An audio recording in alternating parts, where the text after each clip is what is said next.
So, Kevin, let me borrow you. Your belt's tied. Come on out. Sit in front of me. No, you're all right, Dylan. So we start here. We have our first checkpoint, our double straight grips. Typically, when we're behind somebody, we're not squarely seated. We're usually on one side or the other. From this situation, you could trap the arm from here. I could push the arm down, get my heel through the hole, pin the arm. Works great. My preference, what I think is stronger, what I think you'll have more success with early on as you're learning this, is passing this straight grip off to a cross grip.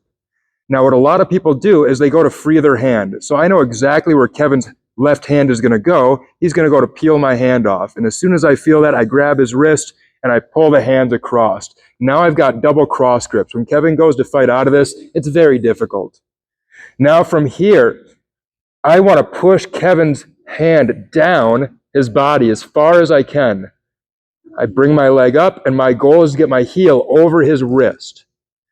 If I don't push the wrist down and leave it up by the chest, that requires much more flexibility that not everybody has.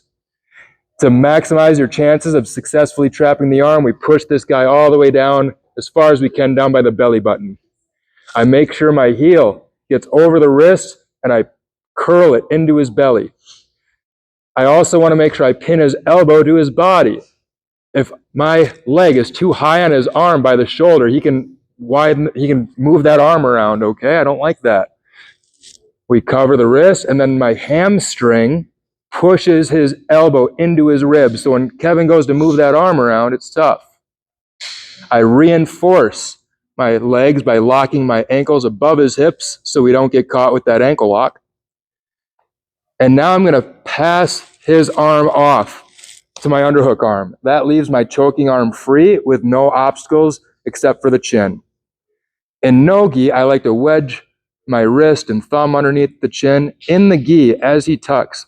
I like to come over and I like to grab the lapel, and I lay the lapel flat against his chest. Now I'm going to use the thin edge of the lapel to try to get underneath the neck.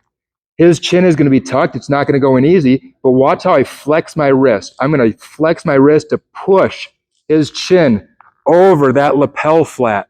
And now I cinch the lapel around the neck. Now from here, we're ready to start climbing our legs and hips up to the shoulders for leverage. I'm going to look to get my right leg up here on top of the shoulder. My left arm can do a number of things. I can either grab the second lapel and pull down to tighten it up. That's a great way to work.